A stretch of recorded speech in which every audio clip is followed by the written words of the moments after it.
at the festival, all the staff and the volunteers. Thanks to the guys at Premier Communications who were handling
light on the manipulative, morally dubious, and often plain ridiculous ways in which these films play with our paranoia and voyeurism. With formal vigour and sharp sense of humour, Zodiac Killer Project doesn't solve the infamous serial killer mystery in history. Mystery in history? Let me try that one again. With formal vigour and a sharp sense of humour, Zodiac Killer Project doesn't solve the most infamous serial killer mystery in history. Serial killer mystery in history.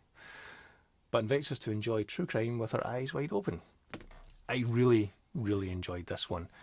It's, from my memory, it's the first documentary about a failed documentary. There's been quite a good few documentaries made about failed movies. Terry Gilliam's Don Quixote movie is the first one that springs to mind. I'm sure there's been others, but this is the first one where I can think of where it's a documentary about the failed making of a documentary. It's essentially Charlie sitting in a recording booth describing how his movie would have looked. So it's kind of like you're watching the director's commentary track to a movie that never actually got made. If I just jump into my notes here, there's a line from the movie that says the gravitational pull of true crime, and that kind of stands out. I suppose that's the main point of this movie, because there's so many of these movies and TV shows on let's face it, on Netflix. Netflix is full of true crime documentaries. It's definitely a popular genre. It's not actually a genre that I'm massively fond of. I've watched a few of them, but I don't hoover up every single true crime documentary that's out there. But I have watched a few. It's a really clever deconstruction of the modern true crime documentary. It even goes as far as to criticise some of the recent fictionalised versions of them, the Jeffrey Dahmer one, for example. But in the same breath, Charlie criticises it, but then also says how good it was made. And he's got a point, because I think a lot of the backlash for that Jeffrey Dahmer series on Netflix was, it spends 7 episodes showing you in gory detail what he did, but then in the 8th episode it kind of like says you shouldn't glamorise it, you shouldn't even be watching it. But then you're like, well, you just made this documentary, you just made this series, and a good series it was. So that was quite interesting. Another interesting element of that documentary is Charlie's very much a faceless voice for half of the movie. You don't see him until halfway through, and then when you do finally see him, it's quite sparingly used. So editorially, wise, it's quite an interesting technique, because he's obviously got a lot to say about this, because he spent, months or years of his life trying to get this documentary made, and then it never got made. And then he sat in a recording booth and basically, let his brain empty onto the screen, or onto the mic, and he described how his movie would have looked and how it would have played out. So again, a very clever meta deconstruction of modern day true crime documentaries. I did have a sit down interview with Charlie that I'll be editing and uploading within the next week or so I'll put that in the description below as well. It's again, this one's about 90 minutes. In fact, it says it there, hour and 35 minutes. It's a good length. It doesn't feel too long. It was probably one of the ones that I would potentially watch again after the festival. I don't know if it's going to be getting released. I think the massive irony would be if this does get released on Netflix and it sits alongside all of the documentaries that it essentially has a go at for their kind of, voyeuristic, manipulative, morally dubious and often plain ridiculous ways in which these films play with our paranoia and voyeurism. That was me reading from the blurb on the website from Manuela Lazic. Apologies if I'm butchering that name. But yeah, that was the Zodiac Killer project, directed by Charlie Shackleton. Right, let's see what's next. After that, it was... Why is that clicker not working? There we go. Right. Then this was one of the opening night films was Bulk. The other opening night film was Sorry Baby. I didn't actually get a chance to see that. I believe that's actually in cinemas now, but between, the day job and family and whatnot, the timings never linked up for me to see Sorry Baby, so I still haven't seen that one, but I've heard very good things about it. The other opening night film was Ben Wheatley's latest, Bulk. Now, I'm going to read the blurb from the website to describe it because I'm not sure how to describe this movie. So, part of the Midnight Madness strand, Bulk, a quintessential midnight movie, Ben Wheatley's wildly inventive, darkly funny, and completely unpredictable new film draws on a wealth of references from Airfix and Thunderbirds to Philip K. Dick and Zelda, and a delightful melting pot of ideas, noirish conspiracy thriller tropes, and sheer joy for filmmaking. To describe the plot is to miss the point. I'll say that one again. To describe the plot is to miss the point. This film, this is a film to be experienced above all, and that synopsis is from Paul Ridd. Yeah, this is a weird movie. This is definitely a weird movie. So it stars Sam Riley, Ben Wheatley, and Alexandra. Name escapes me, but I'll put it in the description below. Yeah, this is a bit of a bonkers movie. Let me grab my notes here.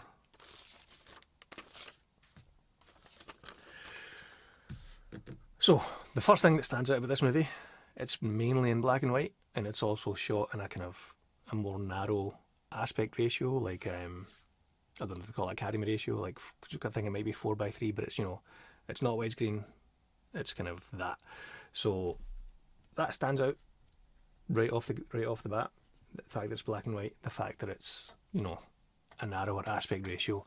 It's also shot completely.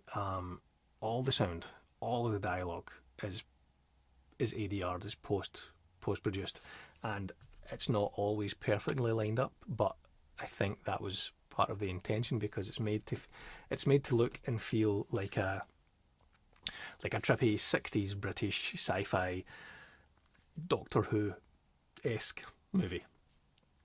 But again, even describing it like that is probably not describing it well enough, because yeah, this is just an absolute bonkers movie. I think if you imagine 12 Monkeys meets Dark City, meets, what else have I written here?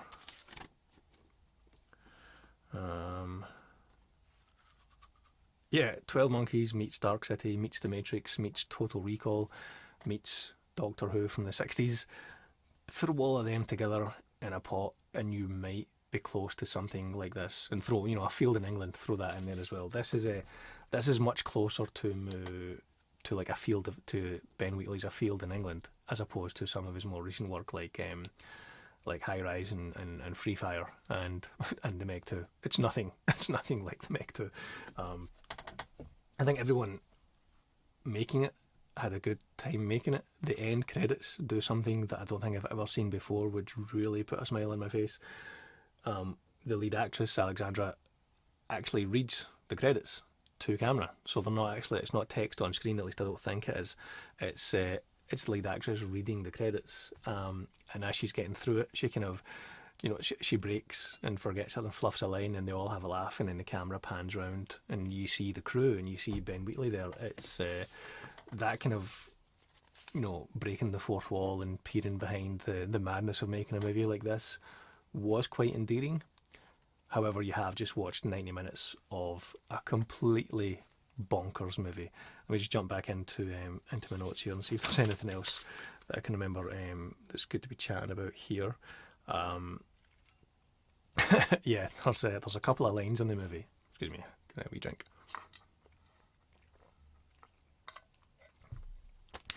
There's a couple of lines in the movie where it's almost like Ben Wheatley is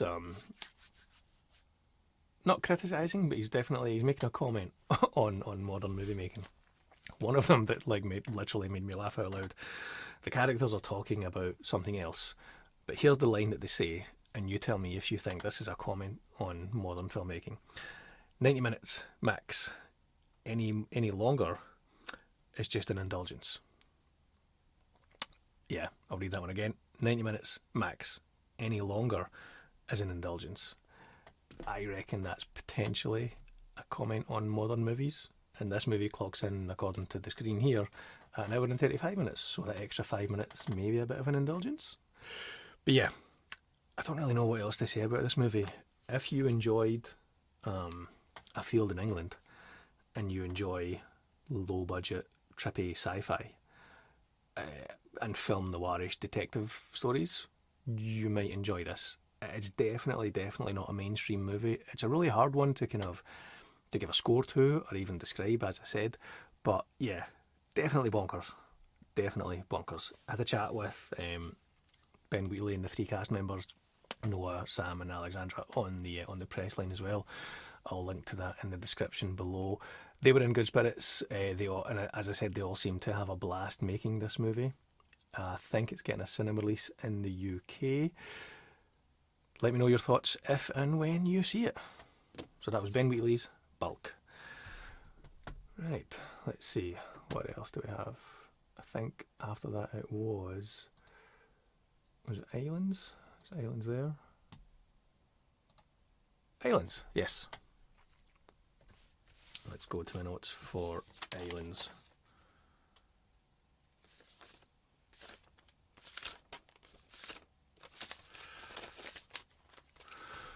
Right, let's read the blurb here. So again, part of the out of competition strand, spending his days teaching tennis to distracted families and his nights partying with strangers, aimless former tennis champion Tom, Sam Riley, again from Bulk, has resigned himself to a life of boredom and hedonism on the rugged island of Forteventura, when he meets a troubled family and is drawn to the enigmatic young mother Anne, played by Stacy Martin. He's unwittingly drawn into a web of mystery, finding his small life upended and thrown into emotional turmoil. A smartly written and beautifully performed psychological thriller, this poised, elegant film from acclaimed director Jan Ole Gerster builds to a wholly unexpected conclusion that is at once shocking and deeply affecting. And that blurb is written by Emma Boa. Or Bo. Boa? Again, apologies if I'm mispronouncing any of the names there. Oh, what's happened to the screens? Oh no, what's going on? Ah, there we go. Right. Okay, back here. Yeah, so Islands. This was quite an interesting one. It doesn't go the way you're expecting it to go. It's a great lead performance from Sam Riley. You really I think almost everything is from his point of view. You really feel the sun-kissed vibe of the island of Forteventura. I talked about that actually with the cast on the press line about how the island of Forteventura is almost like a fourth character that helps them and helps the story move along. It doesn't go the way it didn't go the way where I thought it was going to go, which is quite a good thing. It wasn't as predictable as I thought. It did kind of surprise me at the end there. Stacy Martin is great. Jack Farthing is great as well. It's quite a slow-paced, almost like a tone poem type movie. Let me just jump into my notes here and see what kind of a randomly put out here. It takes an interesting turn in the third act, as I said. There's lots of intriguing and kind of stolen glances here. The cinematography, as I said, is really evocative. You really feel the kind of the wind and the sand and the scorching sun of the island. It's hard to talk too much about the plot without getting into spoilers. I believe Islands is going to be in the UK cinemas at the end of September, and then it's going to be on the BFI player at some point in October. it's an interesting one to check out. It's definitely an interesting one to check out. Let me see what else is in my notes for it here. It oddly makes for an interesting double bill with another movie at the festival called After This Death, which is a completely different movie, but is essentially about a woman who is torn between two men in a similar way that Islands, you've got Stacy Martin torn between two men, torn between Sam Riley and Jack Farthing. We'll get to After His Death in a wee minute or two, but just to kind of close out the chat about Islands here, starts off intriguing, gets a bit weird, then it levels off, and then gets a bit weird. The location definitely plays a character in the movie, and yeah, that's Islands, which, as I said, is in UK cinemas. I think it's a limited release at the end of September, and then will be on the BFI player in October. And I'll put the chat with the cast on the press line in the description below. Right, let's move on. Oh, why does my windows keep disappearing? Right, let's have a quick jump into the comments here, just in case we've got Chloe. Hello Chloe, Christine, how are we? Chloe says, I saw Islands and After This Death on the same day, and definitely agree, it's a double bill in more ways than one. Yeah, I think I saw them both in the same day as well. I saw a press screening of Islands in the cinema, and then I saw I think I watched After His Death as a screener on my laptop, which, you know, it's not the best way to watch a movie. I'm sure, you know, every director is, you know, delighted to know that, you know, people are watching their movies on their laptop, but to squeeze in as many films as you can at the film festival, you know, sometimes you have to watch them on your laptop, sometimes you have to watch them on your phone, which is even less than ideal, but you always try and get to as many actual in-cinema press screenings as you can. So Islands I saw in the cinema, and After This Death I saw on my laptop. But yeah, they do make for a definite interesting double bill. Chloe, I'm not sure how long you're on for, but in case you disappear, before you do, let me know what your film of the festival was. I know you're only there for a couple of days, but let me know what your favourite film of the festival was, and we'll move on to the next one, which is, what's going on with my screen here?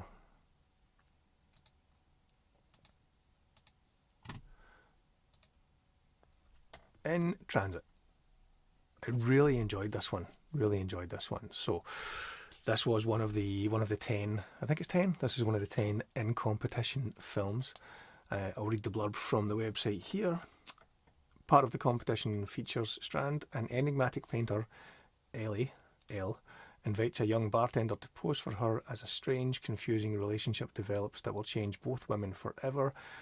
Beautifully written by Siri Giorgio. Again, apologies for the pronunciation. I should have checked when I was chatting with him. It's gorgeously shot with a painterly compositions. Its crisp visual flair is matched by its strength and depth of performances. An elegant, subtle drama with a chilly edge, this is a restrained and emotionally intelligent exploration of selfish desires, hidden motivations, and what it really takes to know yourself. And that wee blurb was written by Emma Boa. So, In Transit. Let me jump to my notes for this one.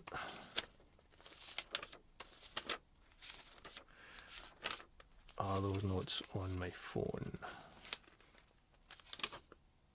Yes, they are. Let me grab my phone.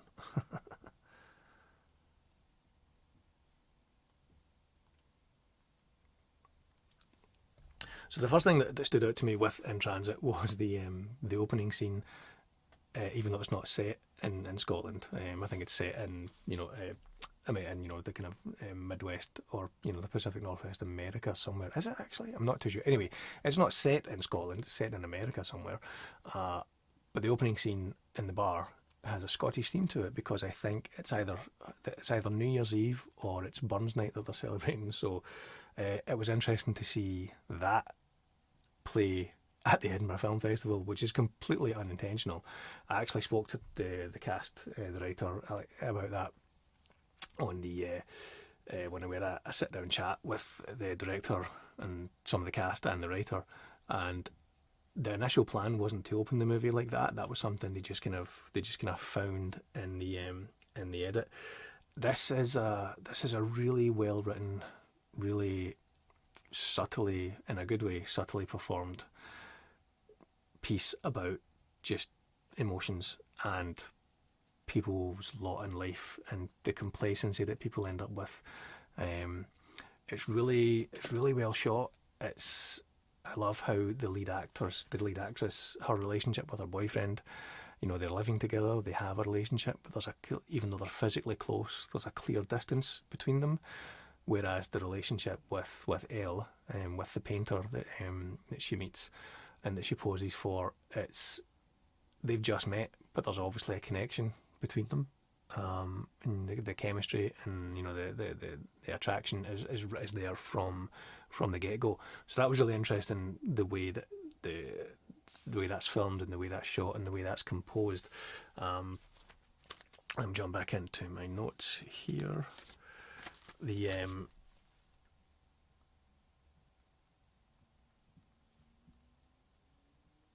a line as well that stood out to me, which is, in the way people have always been people. I believe that's Elle, when she's talking about like how she likes to paint people and what she sees in people.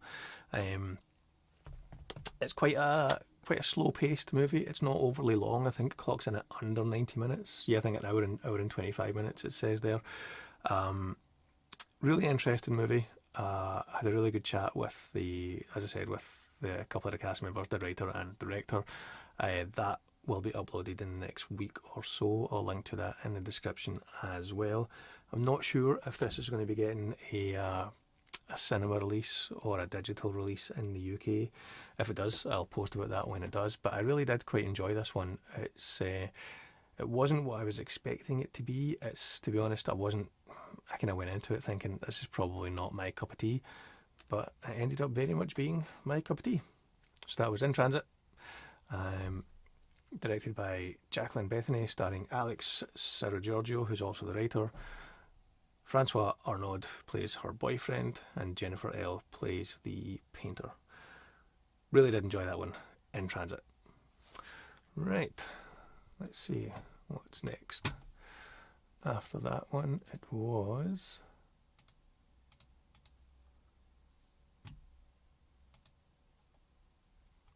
On the Sea, directed by Helen Walsh, starring Barry Ward, Kellen Jones, Danny Webb, Henry Lawful, Liz White and Lorne McFadden. But this is really a two-hander between Barry Ward and Lorne McFadden. I'll read the blurb here. This was, again, one of the 10 movies that was in competition. The humdrum contentment and daily routine of a married mussel farmer are thrown into chaos by the arrival of a mysterious stranger, and novelist and filmmaker Helen Walsh's beautiful erotic love story set on the Welsh coast, with its elegant visual style, powerful performances and disarmingly frank script. This is queer cinema at its most candid, sensual and raw. And that synopsis blurb was written by Paul Rudd. So, let me flip to my notes here. On the Sea. There we go. The first thing that stood out to me about this movie was actually the score. It's quite melancholic and quite haunting. I'll need to check up on who actually did the score, but it definitely stood out as in a good way. It stood out as quite affecting and quite emotional. The other thing that's to take away from this movie is it's absolutely great to see Barry Ward in a lead role. You might know Barry from Bad Sisters. He plays the detective in Bad Sisters on Apple TV, which I think has been on for 2 or maybe 3 seasons. He's really good in that, but it's very much, a supporting cast role. He was also in a movie that I saw at the Glasgow Film Festival called Restless, directed by Jed Hart. That was really good. He has a relatively small part in that as well. But this is very much, he's front and centre as the lead or the co-lead in this movie, and he does it. Excuse me, hang on.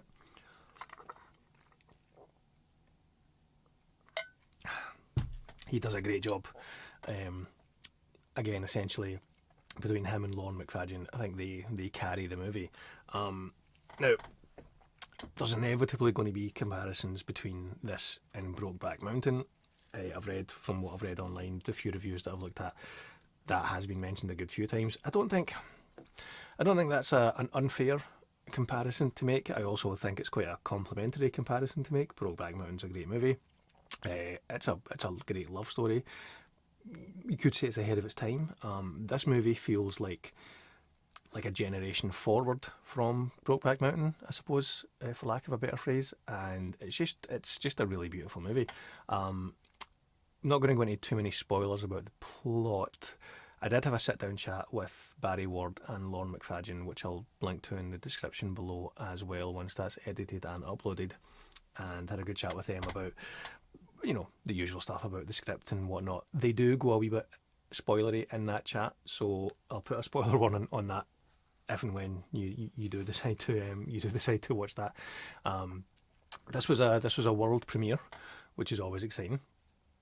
It's just under 2 hours, I think. What does it say there? Hour and 55 minutes.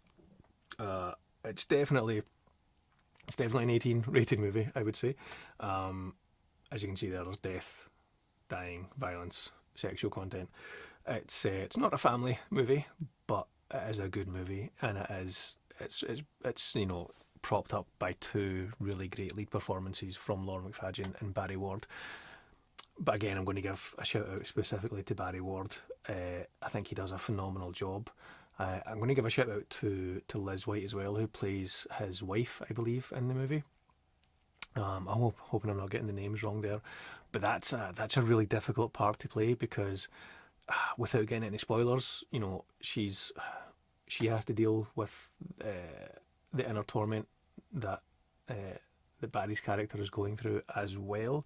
So that was interesting to see how she managed to do quite a lot with not that many scenes.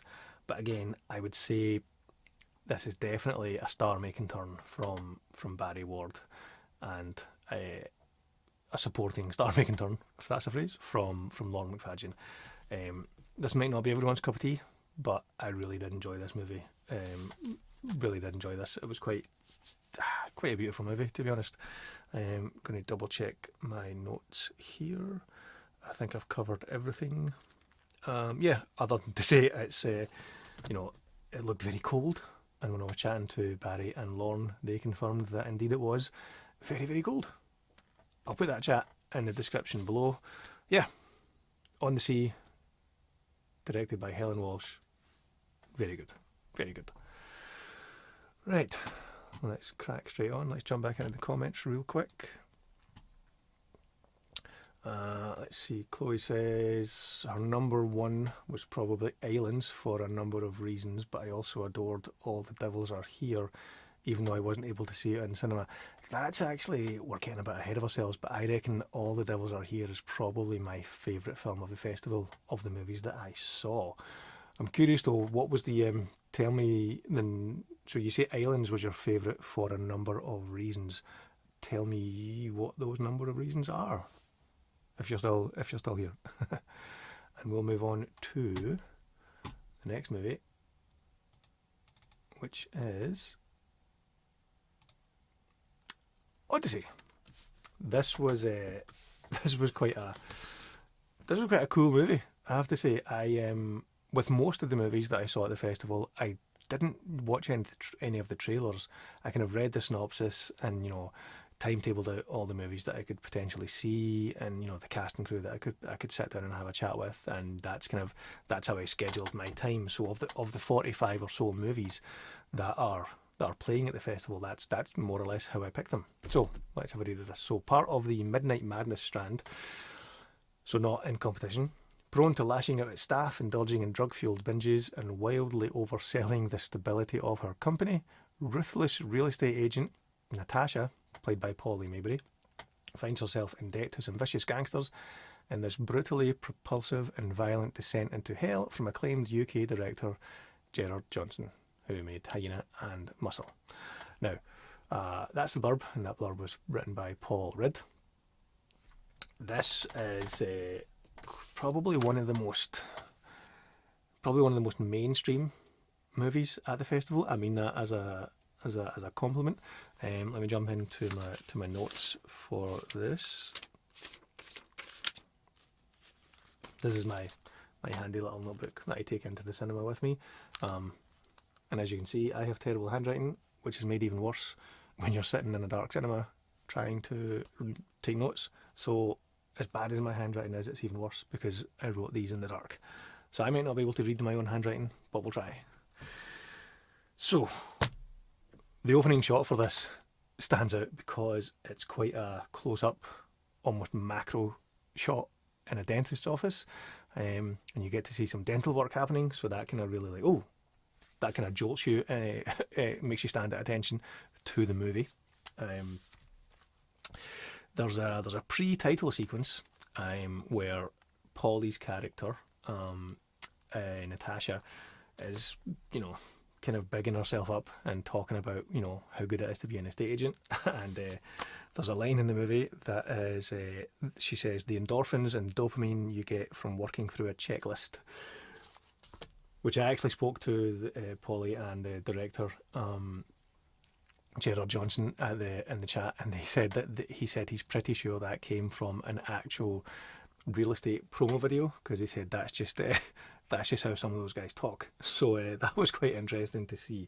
But that was a good opening. I think a lot of comparisons to this movie will be, again, I made this comparison as soon as I was watching it. It's very much got Uncut Gems vibes with a hint of Gangs of London.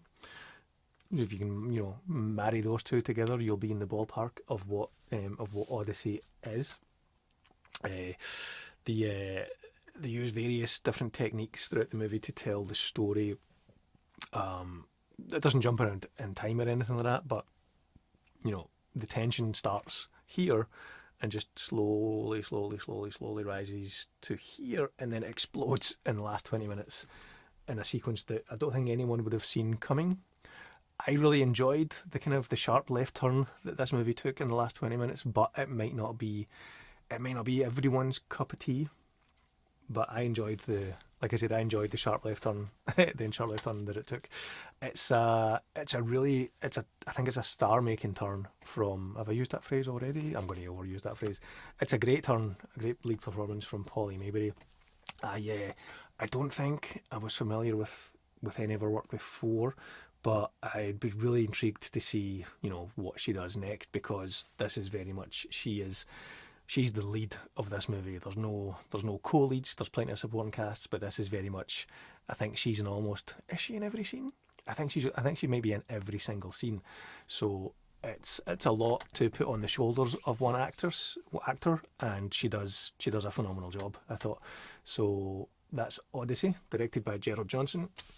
Let's see if I get anything else in the notes to chat about there. Yeah, just to say the ultra-violent ending is ultra-violent. I don't know if that's a bit of a spoiler, but that's the left turn that the movie takes. Odyssey, I think it's getting a cinema release in the UK, and it'll be on digital fairly soon after that. I'll put details in the description below. And let's have a quick jump into the chat here. So Chloe, I was asking Chloe about why Aliens was her favourite. So she says, for Aliens, it was probably a lot of personal reasons. My first Pressline interview, was it? You did great. I thought you did really good. You wouldn't have thought it was your first, but I loved the cinematography and some of the imagery symbols, which I don't want to spoil too much. Yep, I know exactly what you mean.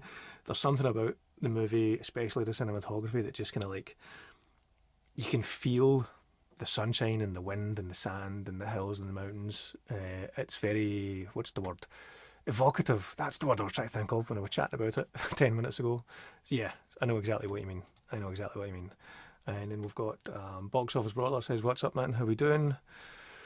Man, I want to go to a cool film festival. That's awesome. I mean, I'm sure there's ones local to where you are. You know, have a wee Google. I've only been doing film festivals since earlier on this year. It's not something that I ever thought would be part of my movie review YouTube channel journey, but it seems that it is now.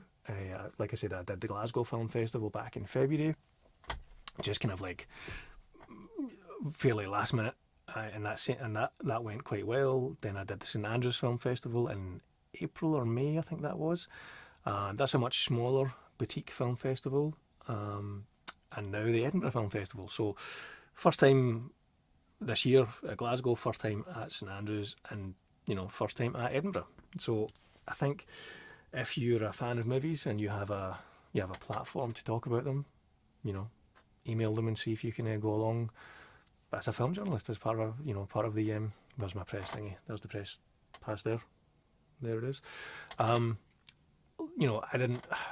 still find it odd, or not odd, but there's almost like an imposter syndrome where I don't see myself as a film journalist in that, I just have a YouTube channel and a social media, channels where I talk about movies. However, traditional journalism, not to put too fine a point on it, it's not dying, but I would say that there's definitely two strands that need to coexist. Like mainstream media. On that note, and this isn't a criticism of the Edinburgh Film Festival, but I was surprised at how little mainstream media coverage there was of the Edinburgh Film Festival. I don't think I saw any national newspapers there, any Scottish newspapers there. I don't think I saw any of the TV stations there, BBC, STV, Sky, whatever. Maybe they were at other things that I weren't at, but I was surprised at the lack of mainstream media coverage for the film festival, considering it's the Edinburgh Film Festival, considering there was press line events that you could be at. So I've lost my train of thought. Yeah, basically saying to Box Office Brawler, if you want to go to a film festival, go. They're good fun. Anyway, let's see what else have we got here. Any big films ever come from this festival? Again, this is the first time I've been to one, so I don't really know. I think in the past there's been a good few big films. I know last year they showed Alien Romulus ahead of its cinema release at the Edinburgh Film Festival. This year they showed The Toxic Avenger, which I'll get to later on, but I can't talk too much about because randomly there's an embargo on the UK reviews for that until tomorrow. But I'll talk more about that later. Let's see what else Box Office is there. That's a great point. Keep that in mind. Yep, it's just get in touch with any. I don't know where you're based, but if you've got a film festival that's relatively local to you, there's no reason why you can't go along. Okay, let's move on. We'll get through these. I think we're about halfway there. The next movie was Grow. Yeah, I'm going to preface this by saying I might be a little biased on this movie because I actually know the director John McPhail. I've known him for maybe 15 years or so from the kind of Scottish filmmaking cameraman community. John directed a movie maybe 10 or more years ago now called Anna and the Apocalypse, a Scottish high school zombie musical. It's brilliant. Definitely check it out. During COVID, myself, my partner and our kids were actually, we were in a wee short film that John made because he needed because of COVID regulations, he needed a family bubble to play the family in this wee short movie. So yeah, I'll preface this by saying I know John. However, if I thought his movie was pish, I maybe wouldn't be that harsh, but I certainly wouldn't lie. Anyway, Grow. Part of the out of competition strand, a troubled young girl begins. Start that one again. Grow. Part of the out of competition strand, a troubled young girl begins a new life with her tough aunt and discovers a supernatural talent that might help her win the contentious local pumpkin growing contest. Director John McPhail, Anna and the Apocalypse, returns with his exuberant and thoroughly entertaining family film which fuses twisted humour and wild imagination with a stirring story of family healing set against the backdrop of an apparently sleepy Scottish town. And that blurb was from Paul Ridd. I really enjoyed this movie. It came at the perfect time at the festival because a lot of movies at film festivals tend to be quite dark. They tend to deal with quite troubling and difficult themes and stories and events. So I think at the Glasgow Film Festival, someone described film festivals as largely being misery porn, and I think that's true to a large extent. So to sit and watch in the cinema. This is a press screening that I actually saw in one of the cinema screens, which was great. To sit and watch a kind of an unabashedly upbeat, happy, family-friendly film was a complete breath of fresh air. The fact that it's actually also good was also good as well. But if I jump into my notes for this, grow. Where did grow go? Where did grow go?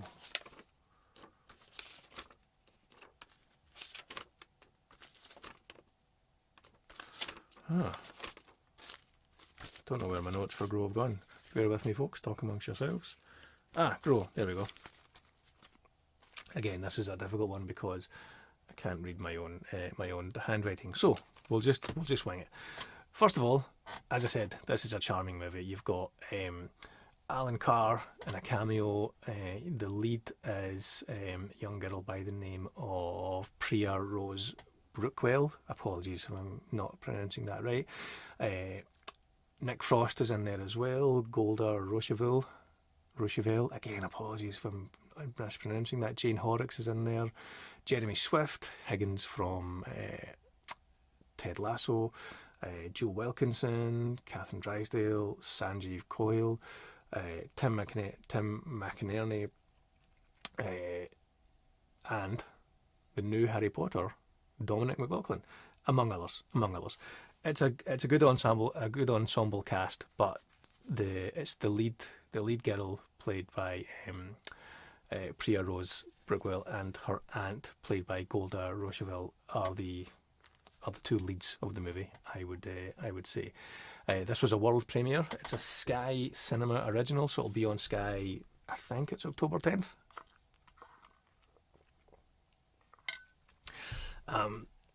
It's very much Matilda vibes, I would say. So the story is it Charlie the character is? I think the character that Priya plays is Charlie. She was abandoned by her mum. She goes to live with her aunt who lives on a farm. She hatches this scheme to win the pumpkin growing contest so she can get enough money to go off to America and try and find her mum, because that's where her mum went to become an actress. That's the story that young Charlie has made up in her mind to kind of deal with, the abandonment that she's facing. The supernatural element is that she can talk to plants. So yeah, like I said, very much kind of Matilda vibes there. There's a few classic quality lines in this. Grow hard or go home is a good one, I think, from Nick Frost as well. Vegetable warfare, again, that's a line that Nick Frost gets to relish in the movie as well. Jane Horrocks and Tim McInerney, I think they're having a blast, hamming it up and chewing the scenery in a good way as the kind of quintessential posh, arrogant, rich lord and lady of the manor, down the road. Basically, everyone in this community every year tries to win the pumpkin growing contest. Jeremy Swift, who plays the dad of Dominic McLaughlin, the new Harry Potter, he's got his industry factory lab where he uses science and stuff to try and grow his. Yeah, it's an unabashedly charming, family-friendly movie. Highly recommended when it comes out on Sky. It was really nice, as I said, to see a movie at a film festival that I can happily show my kids. That doesn't happen that often, but I'll definitely be showing the kids this one when it comes out. I had a good chat with the cast, with Jeremy, Dominic, Priya and Golda at the press line. They were in great spirits as well. I'll link those in the description below. So that was Grow, directed by John McPhail. It'll be on Sky Cinema. I think it's October 10th. Pretty sure it's October 10th. Definitely check it out if you can. Not if you can, just check it out. I mean, don't buy Sky just to watch it, but it's good. It's good. Right, let's. Why did my screen keep disappearing? Let's jump back into the comments real quick and see if there's anything there. I think we already got that one from John from Box Office Brawler. Yes, we did. Okay, let's move on to the next film.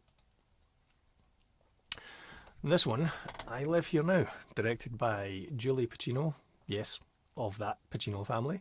Stars Lucy Fry, Madeline Brewer, Matt Rife, that Matt Rife, and Cheryl Lee. Part of the Midnight Madness Strand, a young woman finds herself in a strange, derelict hotel as nightmarish visions from her past come to haunt her. As the lines of reality become increasingly blurred, the roots of her trauma come to the fore. Uncompromising, visually striking, and spiked with cinematic references recalling David Lynch and Dario Argento, Julie Pacino's directorial debut is a bold, compelling, and darkly humorous psychological horror about female pain, identity, and strength. And that blurb was from Emma Boa. So, yeah, this is from a family-friendly movie like Grow to a completely not family-friendly movie, I Live Here Now. Let me jump to my notes for this one.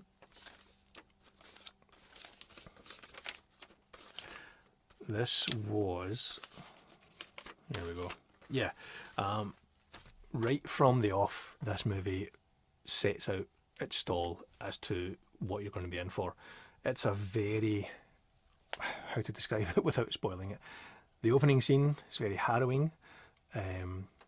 It's very graphic. It involves, I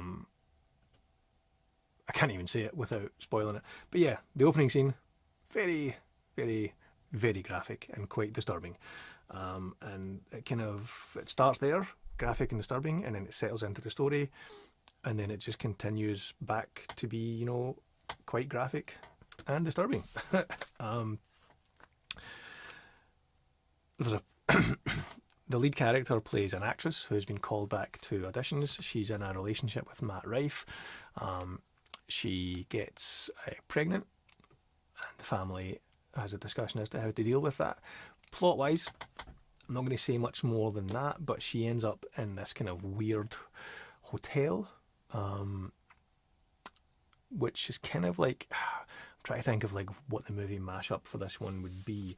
If you think of Bad Times at the El Royale mixed in with maybe Dead Ringers and various body horror movies, then you might be a bit in and Jacob's Ladder, you might be a bit in the ballpark.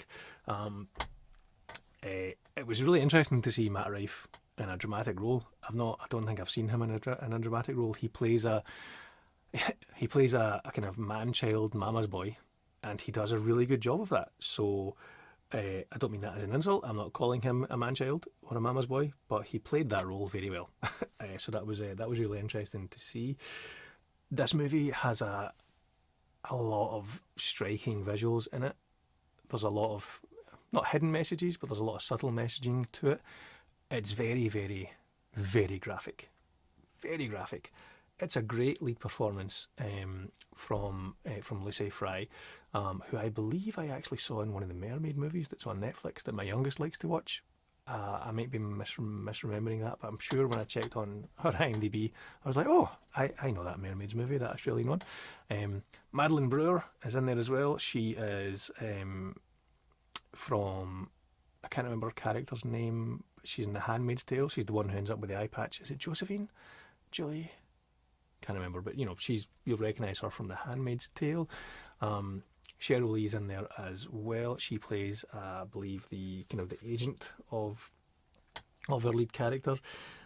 There's a few kind of like tongue-in-cheek scenes about the audition process that the actresses have to go through, and I imagine we chatted about this when I had the sit-down interview with Julie and with Cheryl. I imagine there was a lot of personal experience for them to draw on when it came to those scenes, because the way that the women are spoken to, female actresses are spoken to and treated in these scenarios, the specificity in those scenes was too specific for it to not be drawn on personal experiences. So that was interesting to see.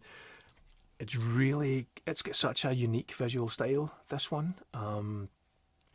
It's very kind of neon soaked colours to it, the fantasy, well, Is it fantasy? Who knows?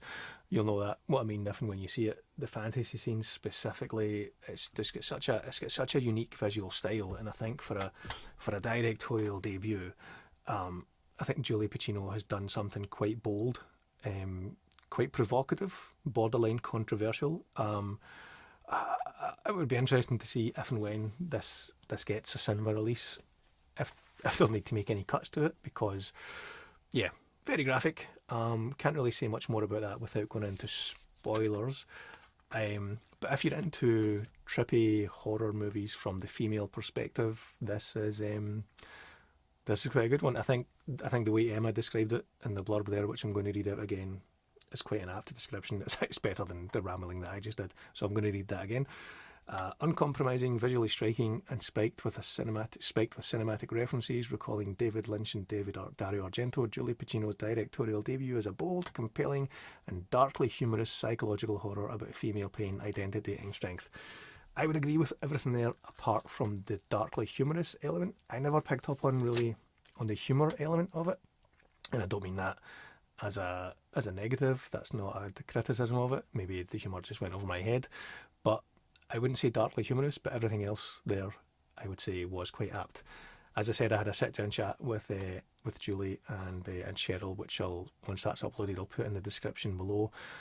As a little bit of a tease for that, there's an interesting connection with David Corenswet, aka Superman.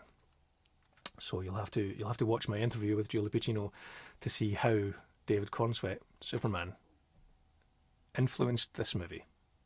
And I'll leave that there. Right, let's quickly jump back into the chat, see if there's any questions or comments. Looks like a good one, man. Indeed, Matt Rife, the comedian, is this a serious role for him? It is. It absolutely is. I think I covered it in the wee kind of like off-the-cuff review there. But yeah, Matt Rife, the stand-up comedian who kind of exploded onto the scene a couple of years ago with his crowd work videos that everyone seemed to go viral. Yes, that Matt Rife, this is a serious role for him, and he's actually really good. See, if he wasn't already famous as a comedian, I reckon people would be like, "Ooh, this is a star in the making." But because he's already, a quote unquote star, like he already has a fair amount of fame and notoriety as a stand up.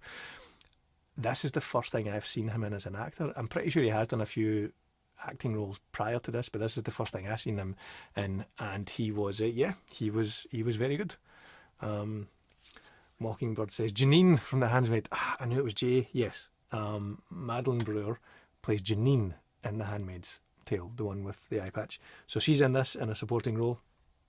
But yeah, can't say too much without being too spoilery, so we'll leave it there and move on.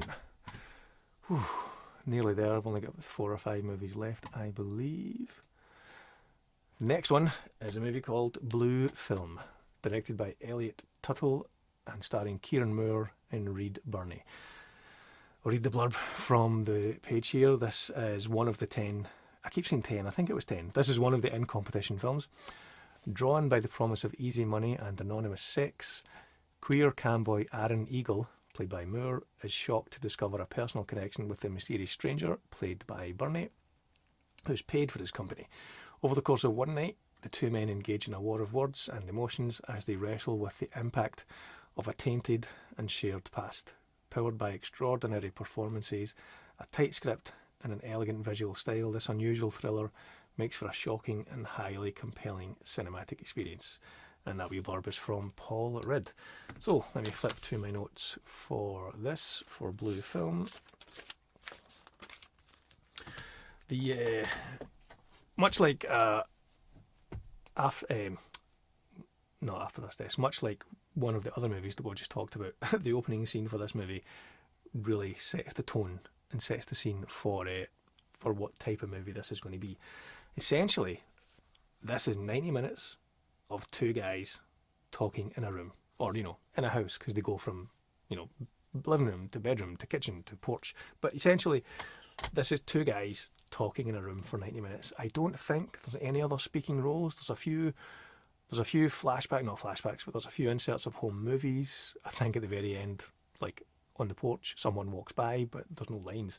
Yeah, two guys talking in a room for 90 minutes, and it's quite compelling, and I'm always impressed when a movie can hold your attention for that long, when essentially it's just two people in a room talking.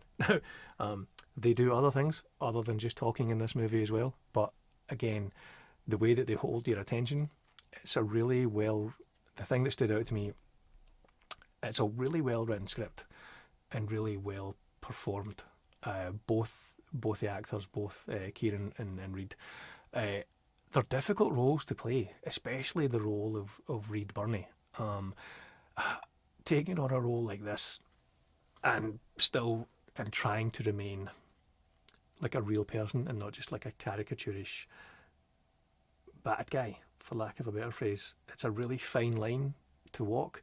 The movie that came to mind when thinking about this and thinking about his performance specifically it's a Kevin Bacon movie from, I don't know, maybe 10 or 15 years ago, called The Woodsman. It's a different movie, but it does deal with a similar theme. I'm not going to say too much of these words because YouTube likes to block you if you say certain words about certain topics. But you can infer what I'm talking about from the blurb and from what I'm trying to say and trying not to say. Let me jump back into my notes. It's really interesting how the kind of the power dynamic changes between the younger Kieran, who thinks he's in charge, and the older Reid, who also thinks he's in charge. And it's really cleverly staged and cleverly written, cleverly edited, the way the dynamic between these two characters shift over the course of, I don't know, 12 hours, as they kind of, it's almost like a therapy session for both of them, but like a really messed up and potentially damaging therapy session, or not, depending on your point of view and how you take what you take from this movie. Interestingly, as we were talking about The Handmaid's Tale in the previous video, there's a quote from The Handmaid's Tale in this that goes, "I would like to be the air that inhabits you." And they talk about that because I think Reid's character I think he's a high school English teacher. I had a good chat with both actors and the director Elliot, which I'll link to below once that's uploaded. I'll put that in the description, where we talked about that and talked about what that means to the movie and if the quote was always going to be that. There's also another quote in there, which, did I write it down? I don't know if I wrote it down, but it was a funny wee chat, a funny wee anecdote, bit of trivia for the movie. All you leave, when you leave, all you take with you is your memories, which is a line that I remember from the movie. And when I brought that up to Elliot, the writer-director, he actually told me that's a Lana Del Rey quote. So there you go. So everything from The Handmaid's Tale to Lana Del Rey in blue film. What have we got from this? Anything else? I think that pretty much covers blue film. Again, it's quite a harrowing topic at times, but essentially it's two guys in a house talking to each other and dealing with their personal issues, dealing with their trauma, dealing with coming to terms with who they are at their core. Great performances and really well written and really well edited, I thought, as well. So that was blue film at the Edinburgh Film Festival, and it clocks in at 90 minutes or less, which is always good. Let's see, let's jump back into the comments here. Box office brawler, unrelated. Are there any movies that you're particularly passionate about? Ooh, I mean, are you asking what my favourite movies are? I like all movies. My number one is Jurassic Park. I saw that 7 times in the cinema. I love The Dark Knight. I love Avengers Endgame. Like, I have a tattoo from Avengers Endgame. I've got a tattoo from Terminator. I love Terminator and Terminator 2. The sequel, varying degrees of popularity with me. But let me know if there's anything more specific you were talking about there. But those would be, that's my letterboxed top 4. Jurassic Park, Dark Knight, Endgame. And I think Braveheart I've got there as number 4, or maybe Shawshank. But, those would be my letterboxed top 4 or 5. Okay, let's move on to the next one. All the Devils Are Here. I'm going to go out on a limb here and say this is actually my favourite of the festival. It's part of the out of competition strand. I'll read the blurb here. A taut psychological crime thriller where guilt festers, loyalties shift, and the codes that bind men begin to break. When a group of London criminals retreat to a rural hideout, it's meant to be a brief stay, but as the days drag on, tensions rise and control begins to slip. Eddie Marsan, Sam Claflin Eddie Marsan and Sam Claflin deliver commanding performances in this stylish and brooding British thriller, blending tightly controlled violence with quiet reflection. This is a gripping portrait of moral unravelling building towards an explosive reckoning. So, right away I'm going to say I'm not going to discuss the ending of this movie at all because that would be hugely spoilerific. However, everything up to that ending we can talk about. The first thing I'll say is this is it's a great movie and it's a great performance from Eddie Marsan. I think this is, I don't want to say he's playing against type, but he kind of is playing against type in that he is kind of the head gangster, the head robber, if you will. It's really interesting to see him in a lead role, but also in the role where he's not the sidekick. Any movie I can think of with Eddie Marsan, he's not usually the lead, and he's not usually the big bad boss man, even though he's not quote unquote the boss man in this movie, because the boss man's a character off camera. But in this kind of quartet of characters, you know, he's the boss man. Excuse me, he is the boss man, and it's really good to see him play a lead character like that. If I just jump to my notes from that movie. Where are we?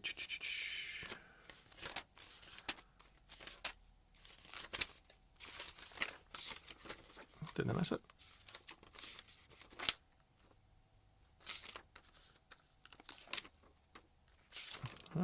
Here we go. All the Devils Are Here. Yeah. As I said, great to see Eddie Marsan playing against type. I think there'll be comparisons drawn in this to Reservoir Dogs. The story is not a million miles away from that, or at least the setup, the kind of the conceit of the movie. It opens with a robbery that goes a little bit awry. The four robbers, or the three robbers plus the accountant, played by Gorman there, retreat to this countryside rural hideout, and things start to unravel from there. So yeah, it's not, the setup isn't too dissimilar to Reservoir Dogs, so I kind of understand the similarities and understand the comparisons that people are making to that. This is probably one of the most mainstream movies, other than Grow, that I saw at the festival. I'm not sure if it's going to be getting a cinema release or not. I hope it does. And I hope it does well. Again, it's a really standout performance from Eddie Marsan. Each of the characters here, so Eddie Marsan plays the kind of the head honcho, so to speak, the kind of the lead bank robber. Tienne Simon is the driver. He's the young inexperienced one. Sam Claflin plays the I don't want to say stereotypical hothead, but if you were categorising each of the characters, he's the wild card of the movie, and then Gorman is the kind of odd accountant type guy. So yeah, they all hold up in this farmhouse. They need to spend a week or so there, and shit goes sideways. It kind of goes where you expect it to go, but then at the very end, there's a bit of a twist. It's almost a M. Night Shyamalan worthy twist. But again, I don't want to say it. Even saying that, it's maybe potentially a bit of a spoiler. Apologies. But yeah, it doesn't go where you think it's going to go, but it's a really good, really taut, atmospheric crime thriller. It's almost, I keep coming back to the comparison with Reservoir Dogs. in Reservoir Dogs, you don't see the bank robbery at the start of the movie. You just see the aftermath. With this movie, you do see at least, snippets of the bank robbery, and then 80 minutes of the aftermath. It's almost like you didn't need to see the bank robbery at the start as well. I think this movie would have played just as well, and it might have given it an extra bit of a seasoning to not show the robbery at the start. But for certain plot points and certain character behaviours, you maybe do need to see that. Again, I'm not going to go into that too much for spoilers. But yeah, I really did enjoy this one. My favourite film of the festival, this and Grow, I would say. The most mainstream of movies at the festival. Really good. Suki Waterhouse has an extended cameo as well. Barnaby Roper is the director. I had a quick chat with Barnaby, with Byrne, with Tienne and Eddie at the press line. I'll put those videos in the description below as well. So that's All the Devils Are Here. Really did enjoy that one. And I think Chloe's commented with some information about that. Chloe says 26th of September, UK cinema release for All the Devils Are Here, I believe. That's great. That's good to see. Definitely check that out in the cinema, guys. 26th of September in the UK for All the Devils Are Here. Oh, and that's just, jogged the memory. One of the guys, another YouTuber who came over from New York, believe it or not, to cover the festival, Cinephile Mike. Shout out to Mike. I'll put a link to his channel below as well. I'm sure he talked about how All the Devils Are Here is getting a cinema release here in the UK, but it's going straight to digital in the US. So I don't know when that is, but I'll find out and put it in the description below. Right, just a few movies left, guys. Let's see what's next. Two Neighbours, directed by Undine Vignal. Oh, I'm really sorry if I'm butchering those names. I actually spoke to Undine, so I should have double checked how you pronounce her name. We'll just say Undine. This stars Anya Charolta, Chloe Cherry, Ivy Freeman Atwood, Jake Simmons, Ralph Ineson of, aka Galactus, Samuel Anderson, Taz Skylar, and William Hope. Let's read the blurb here. A wealthy socialite, Cherry, and a struggling writer, Chalotra, we'll go with that. Again, apologies for the pronunciation if I'm butchering that, are thrown together at a debauched party in this remarkable satire of greed and excess, with a supernatural twist in the tale, with striking visual language, extravagant production design, brilliantly committed performances. This is an acidly funny and wildly entertaining film from an exciting new talent in cinema. Let me just flip to my notes for this one.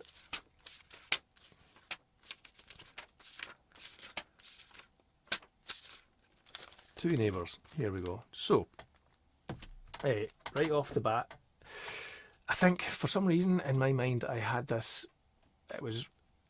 I thought this was going to be a bit of a horror movie. It's not so much a horror movie at all. It's got kind of horror elements to it, but it's more of a class battle commentary movie, I would say, than a horror. It's very much got, Saltburn vibes was the first thing that came to mind when watching this, in that it's kind of dealing with, the extremely wealthy and the money that they throw at parties, and that people and the way that they treat people with less, the way that people with less try to achieve more, the theme of entitlement and whatnot. I'm not going to go into too much spoilers, but it definitely ends on a bit of an eye-opening moment. Essentially, right, let's see how to describe the plot without spoiling it. So the family, the wealthy family, that Sherry is one of the daughters of, is throwing one of their parties. Charlotta is there with her dad, who is, I think, one of the employees. I think he's a lawyer for the family. They get invited to this extravagant, debauched party, where kind of as the night goes on, it gets a little bit more and more debauched. And the supernatural element is Ralph Ineson plays a bit of a modern day genie in this movie, but very much a kind of a what's the word? Very much a bookworm style, administrative, office based, paperwork first genie, with a little bit of, you know, crazy hedonism thrown in there. I'm probably not describing it that well. Let me jump back into my illegible notes to see what else I wrote about this. Saltburn meets Beetlejuice was what I wrote. Not too sure about the Beetlejuice element, but let's say it. But then underneath that, I've scored out Beetlejuice and I've wrote Saltburn meets The Ugly Stepsister, which is a movie from a couple of months ago, which was really interesting, quite a unique horror fantasy. I think I did a review for that. I'll put that in the comments below. So Saltburn meets The Ugly Stepsister. Let's try it on again. Saltburn meets The Ugly Stepsister, with a little bit of Beetlejuice thrown in there as well. The thing that really stood out for this movie, for me, was the performances of the two leads. They were very specific in the writing as well, and the way they played those characters. There's a specific scene where Sherry goes, the socialite daughter. She goes from, she's just been, like, you know, reamed out by her dad, and, you know, essentially, you know, browbeaten and given any trouble, even though she's, you know, pretty much a grown up. So she goes from, like, being really teary eyed and really upset from that, and she walks down a corridor, and and I'm pretty sure it's a single take, but she just, as she's walking in the corridor, she's wiping the tears away, and she's putting on the fake smile, she's putting on the fake face to then, you know, see everyone else. And the subtlety and the way that she, as a performer, was able to convey what she was feeling was brilliant. Like, that was the standout scene for me, and it's almost a blink and you'll miss it scene. There's no dialogue in it, I don't think, but it's a great piece of acting, great piece of cinematography, the way the camera tracks back through the dark corridor into the lighter bit of the corridor, and the timing of how she just, you know, wipes the tears away and puts the smile on her face. Anyway, that's a scene that really stood out to me. To hear Ralph Ineson, aka Finchy from The Office, aka Galactus, doing an American accent, I don't think I've heard him doing an American accent before, so that was a little bit, I don't want to say jarring in a negative way to begin with, but it's not what I was expecting, especially going from having just heard and seen him in Galactus, to then be this kind of, like, modern day academic style genie was with an American accent was quite trippy. He's not in the movie that much. It's almost an extended camp. Well, no, it's an extended. It's a supporting role. The two leads are Charlotta and Sherry, and also the brother, who I think is played by is it Samuel Anderson or Jake Simmons? I'm not sure. Anyway, he was very good as well. There's a couple of lines in the movie that stood out as quite humorous, but also kind of like with the hidden subtext message. Lip filler for all, or lip filler for none. That was a good one. Let's see, what else did we write down about that. Well written, well acted. My only criticism of it is it kind of feels like it goes nowhere. It kind of doesn't really have a beginning, middle, and an end. It feels like it's one long middle of a movie with a tiny beginning and a tiny end. The supernatural element almost feels like the movie didn't need it. I think the strength of the writing and the strength of the performances, I think, could have carried the movie for it to be not having that supernatural element. But that's, you know, that was just a random thought that I had as I was taking my notes, because the that supernatural element really feels quite jarring. But maybe that's the intention of it. It opens at the end for, like, you know, 2 minutes, or not even that. It kind of shows you a shot that you see at the end. I'm not going to spoil it. And then the movie plays out, and you get so drawn in and so invested just in the characters and what they're going through at this kind of, like, extravagant rich party, that you kind of forget almost about the supernatural element for the most part, and then whenever it is kind of like mentioned, you're not sure if it's real or not, and then you find out at the end if it is real or not. I won't spoil whether it is or not, but yeah, I think I would have wanted the movie to be completely not supernatural and just Saltburn vibes, focusing on those characters, or lean into the supernatural element a little bit more. But that's me being nitpicky. This was quite an enjoyable movie. It's a little bit different, but again, I suppose to go back to the movie mashup, Two Neighbours would be if you throw Saltburn, the ugly stepsister, and a little bit of Beetlejuice into a pot, and that's what you have. So that was Two Neighbours, directed by Ondine Vinal. Oh, I really should check the pronunciation of these names. Apologies if I'm getting that wrong. Right, let's see. Where are we? Nearly there, guys. Let's other comments here. Glad Endgame is getting some love. That movie gets dogged on too much. Does it? Endgame gets dogged on? I'm not talking about Highlander Endgame. I'm talking about Avengers Endgame. Does that get dogged on? I thought that was very much universally liked. So you're a big Braveheart fan? I am, and I'm not ashamed to admit it. I know a lot of people, kind of, with the benefit of hindsight, have kind of have walked back their love for Braveheart, but I will never do that. I bloody love Braveheart. I think it's a brilliant movie, and I always will think that. Probably. Right, just a couple more. Let's see. Oh wait, I've missed one here. Hang on, let me find it. So we'll get to the Toxic Avenger. We'll get to Reality Is Not Enough. But there's one here that's missing. It's called After This Death. Let me try and find that. Let me search for it here. After This Death.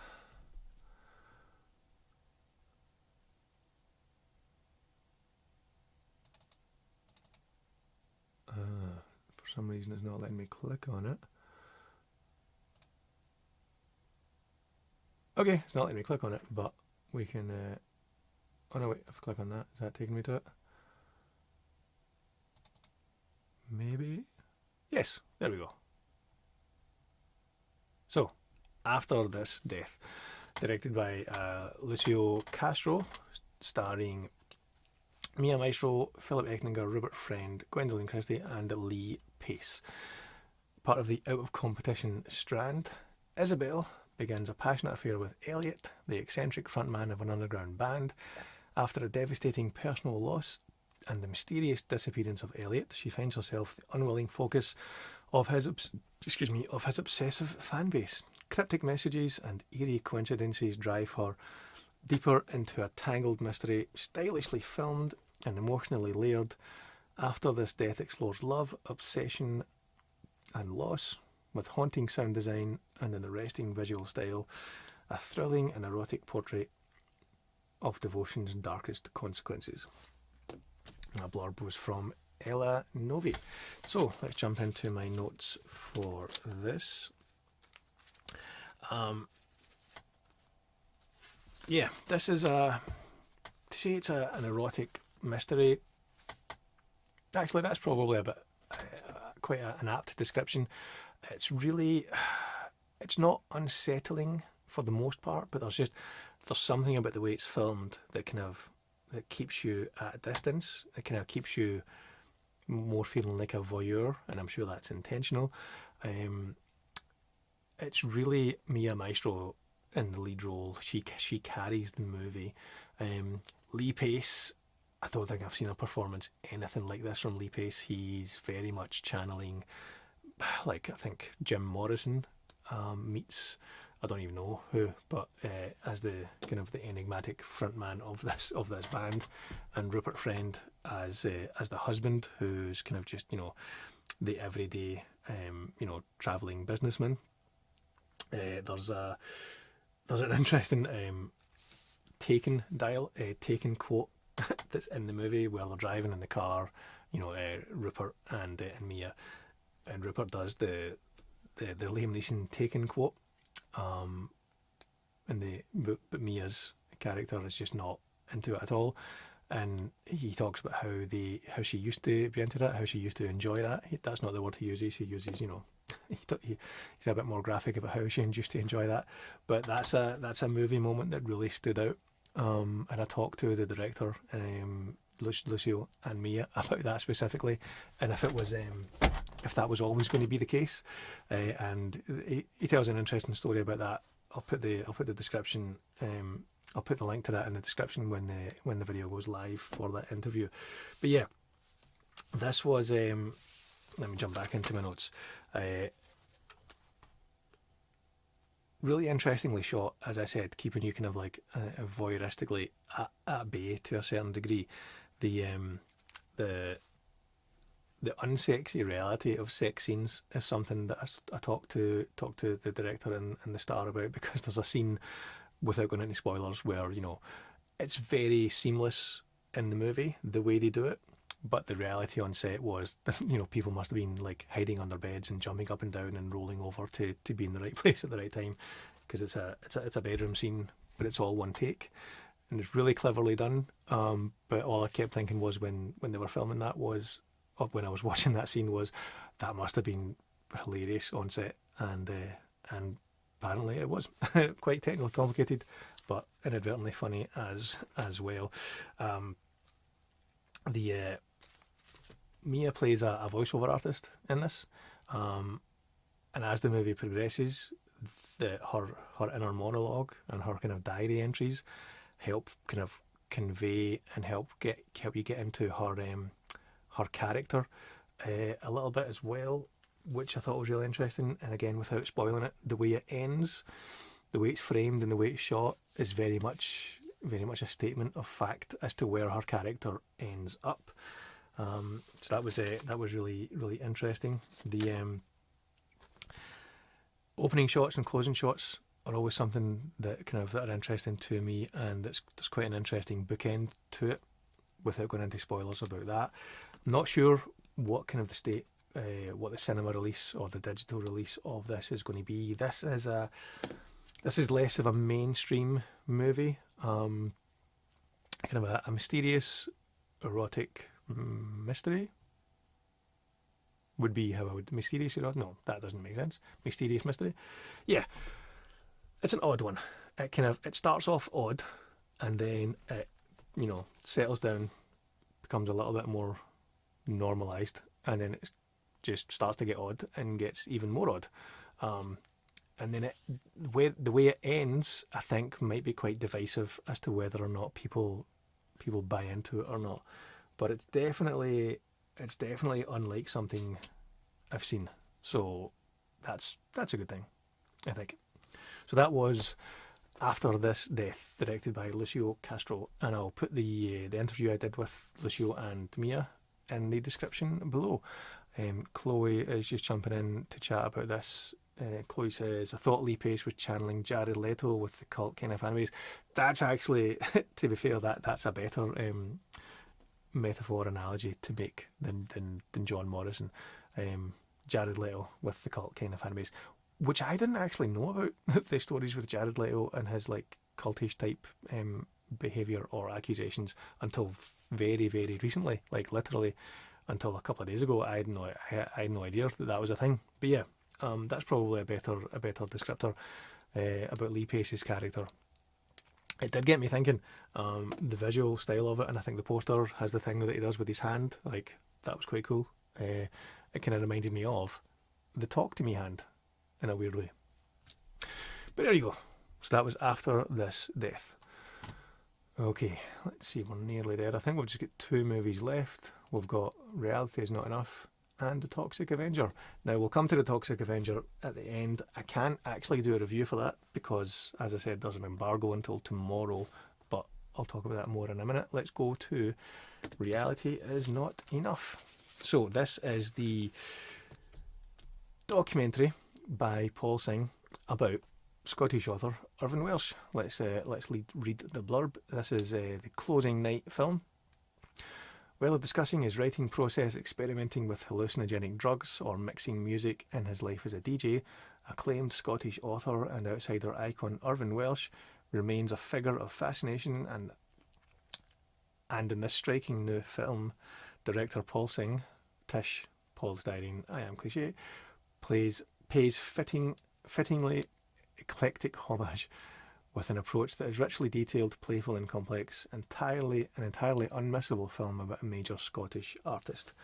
So, the first thing I'll say about this movie is, this is very much 100% unabashed, uncompromising Irvine Welsh chat. There's no sit-down interviews like with friends, with family, with collaborators.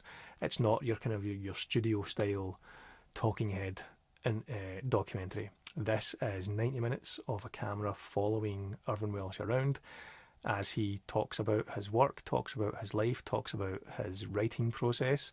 There's some stylized scenes thrown in there, which are very, very stylized, and there's some voiceovers thrown in where you've got relative well-known names reading excerpts from his work, like Liam Neeson, Ruth Negga, Stephen Graham, Nick Cave, for example.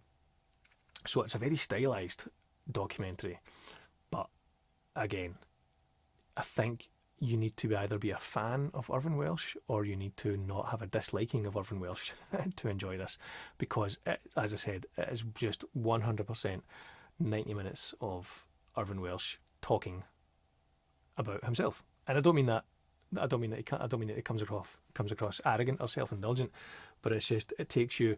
He's got such a unique style of prose, both in his writing and in his speaking, that it takes you, unless you're really used to his writing, and I'll admit I'm not.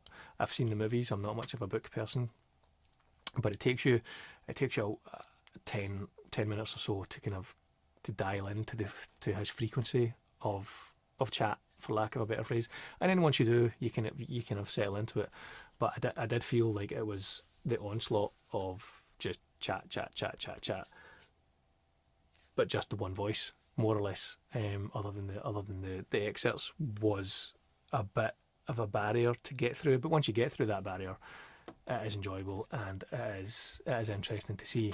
And I think the main takeaway from this movie for me was just the visual style of it.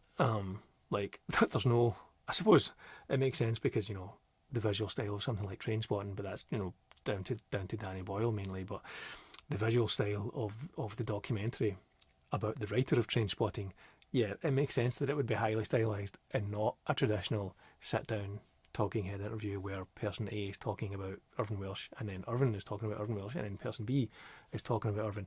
It's not that. It's not your traditionally structured documentary, if you catch my drift. Let me quickly jump back into my notes. In the film, Irvine talks about how writing is like having he equates writing to boxing or training for a boxing match, and he equates it to a square goal with yourself. I had a brief chat with Irvine and Paul on the press line, and I asked them to kind of elaborate on that, because anyone outside of Scotland won't know what a square goal is, let alone a square goal with yourself. I'll put that video in the description below. But that was quite an interesting little chat that we had about that. Let's see what else. There's also an interesting line that he says in the documentary where he says, in a book, a character can be as bad as you want, but an on-screen audience needs to connect on some level. If I had more time with Irvine and with Paul, I really wanted him to go into more detail on that, because I do find that is interesting.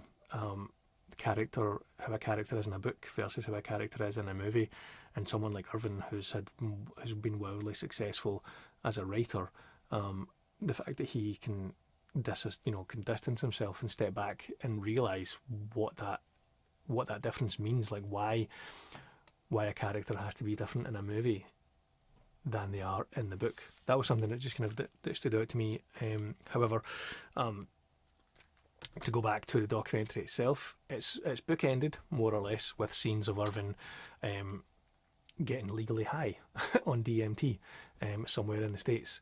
So that's an interesting way to open and close the movie, I thought, because obviously Irvine's history with, you know, illegal drugs is well documented and has played a part in his career as well. So the fact that the movie is bookended with him getting legally high, I think intentionally or not, that kind of makes a statement about that. There's a lot of chat about, you know, about politics. There's a line that he says as well, which stood out to me. He says, the left is just as deluded as the right these days. These days there is no left and right, it's just chaos in the middle. I may be paraphrasing a little bit there. But yeah, very much a very visually stylish documentary about Irvine Welsh, but it is full on 100% Irvine Welsh talking about himself for 90 minutes. Yeah, and I think we'll leave that there for Reality Is Not Enough. That takes us to, I think this was the last film that I saw at the festival, or one of the last films. So The Toxic Avenger. Now, weirdly, there's a review embargo until tomorrow for this. That the distributor sent an email blast around to everyone. Plenty of people have already done the review. There was a bit of a miscommunication as to how and when that embargo would be.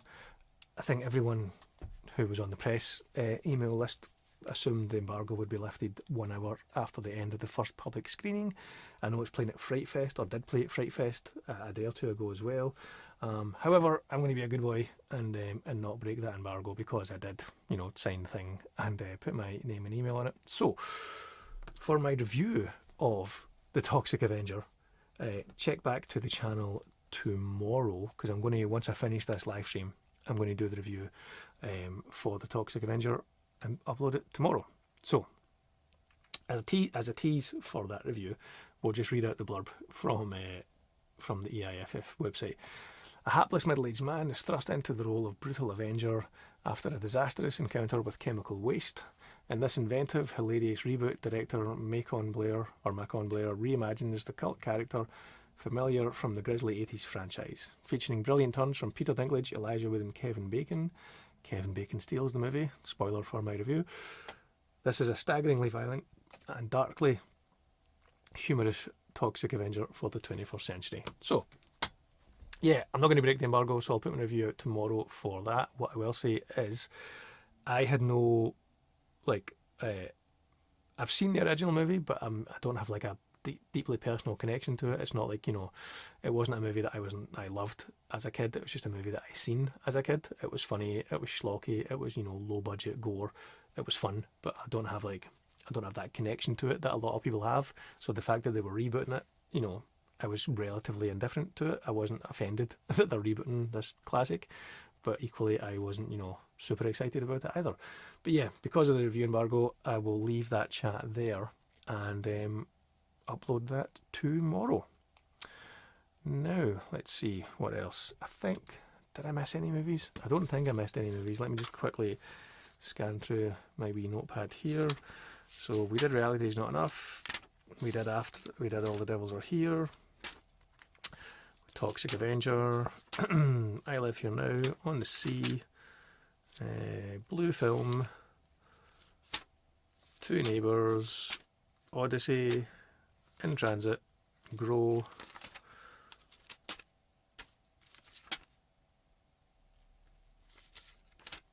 Bulk. Islands. And the Zodiac Killer Project. And Walk With Me.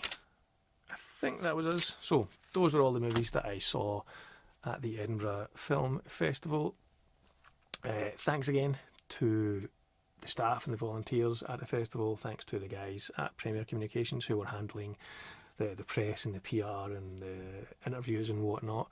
Thanks to them for helping out and, you know, with the scheduling and whatnot, because it must be a mammoth undertaking to organise that. You know, you've got, you know, 45 films, dozens of press wanting to schedule interviews with cast and crew and filmmakers. So not an easy task, but I think everything ran very smoothly. Thanks to everyone for tuning in. I'll probably, like I said, the Toxic Avenger review I will put up tomorrow after the embargo lifts, and I'll probably clip some of the reviews from here to put on socials. All of the sit-down chats will be edited and uploaded within the next 7 to 14 days-ish. The Pressline chats are already on the channel, so you can just jump onto the channel and see them. And yeah, we'll call it there. Thanks very much for tuning in, folks. We'll see you next time.